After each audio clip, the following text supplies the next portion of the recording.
Sir, please stand. Give us your name and where you're from. Hi, Senator. My name is Steve Varnum. I live in Warner. You've pointed out that there is tremendous waste in the Pentagon budget. Based on your 6 years in the Senate Armed Service Committee, which controls Pentagon appropriations, what weapon systems would you cut or eliminate in your first budget as president?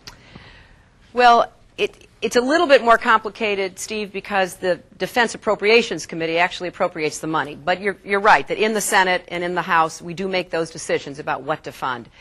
And here's what I would look at. Rather than saying a particular weapon system, we need to figure out how to make the entire Pentagon more cost-effective.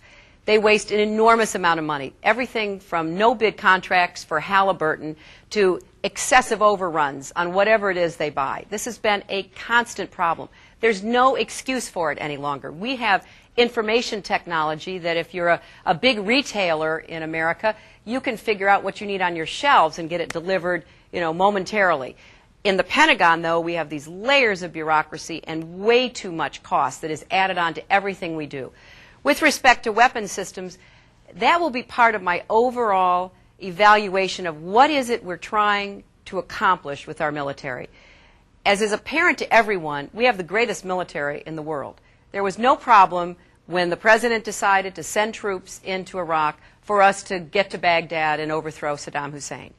But when it comes to the complications we see in the world today, we've got to think differently. The greatest weapon systems are not necessarily most suited for dealing with extremists, with terrorists, with peacekeeping, with stability operations. So my very first request will be that we have a top-to-bottom analysis about what is it we want to spend our money on. What is it will make America safer, protect our interests around the world, be able to help our allies and friends.